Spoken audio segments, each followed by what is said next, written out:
it seems very clear that what the Russians are doing is to test NATO, test NATO's unity. These amounts of drones, and so far off course, could only have been a deliberate attack.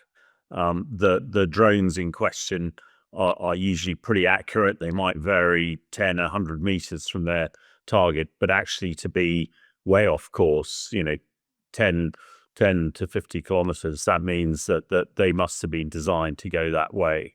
So absolutely deliberate testing NATO. I think Putin has really, when he looked west in 24th February 2022, he didn't see a conventional deterrence to stop him. And he does not want to stop at Ukraine, but he wants to test NATO. And some of the activities of President Trump over the last few weeks and perhaps last few months have given Putin the impression that, certainly the American president is not that keen to get involved in anything that might lead to military activity. And I think the Russians believe that European NATO countries are so reliant on the Americans to provide this sort of military heft to support the defense of Europe, that without the Americans that will all crumble. And that's what this is all about, testing that very resolve. I think, first of all, the first thing to say is I think NATO passed the test with flying colours. Lots of people are talking about an Article 5 situation, which is where one NATO country is attacked and then everybody else piles in. That wasn't quite what happened yesterday. What did happen is what's called Article 4, where actually NATO countries then get together and have a meeting and decide what to do. And that meeting happened yesterday, and the view was, well, actually what happened was exactly what should happen.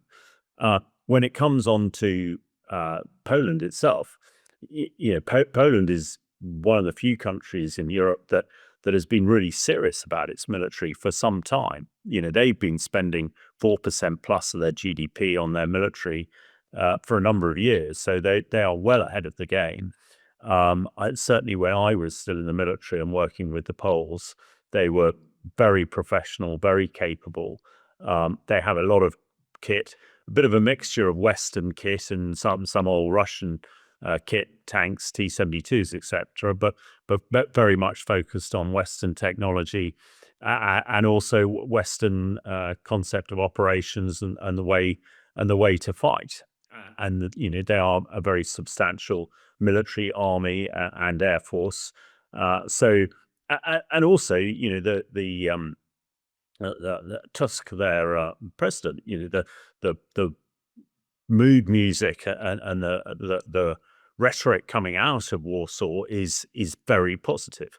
I think with the Poles ostensibly bordered with Belarus, there has always been a concern that the Russians might try and fight through Belarus into Poland. And we understand, certainly the Poles are saying, that the Russians are putting a lot of immigrants across the border in Belarus to try and create confusion. We know that sort of Russian sabotage operations by their agents disguised as immigrants are pretty widespread too. So Poland is a very serious military capability, and they've shown their resolve. But I suppose even more importantly, NATO has shown its resolve, and I believe it was predominantly Dutch fighter jets that shot down the majority of the drones that invaded Poland yesterday. That's certainly what the Poles are trying to do, deter Russian aggression. And coupled with the Baltic states, who are to the north of Poland, who are also ramping up their military and ramping up their defensive lines. In Lithuania, for instance, they're building a 30-mile deep defensive positions of trenches, dragon's teeth, concrete pillars, minefields, etc. And the Poles are doing sort of much the same. And then further to the north, we've got the Finns and the Swedes, who are, again, very large military, very, very capable as well, creating a really hard shoulder. And the fact that there are a lot of NATO countries also with militaries based in Poland. We've heard about quite a few fighter jet squadrons from other NATO countries. I think it makes it very strong, but they are really abutting, the Soviet or the Russian area of influence. And when some other European countries have been less than supportive, particularly in the southern areas, Hungary and Slovakia and places like that, I'm sure that, what the Poles are doing and saying is really important. I think also what is important to consider is that now NATO has demonstrated that it can shoot down drones, and this is purely defensive. Lots of people were worried about it being an escalation, but absolutely the opposite. And certainly in my piece in the Telegraph today, I have been calling for extension of what we've seen in Poland. I see no reason why NATO fighter jets cannot also support Ukraine by shooting down drones and missiles fired at civilian targets in Ukraine, in the west of Ukraine. And we're actually hearing at the moment some of the comments coming out of the Minister of Defence and the Defence Secretary, John Healey, that Britain and other countries are seriously considering this. And I think that would be a really positive step, because for the last 3.5 years, all that Europe has thrown back at Russia has been hot air and verbiage, and that has had absolutely no impact.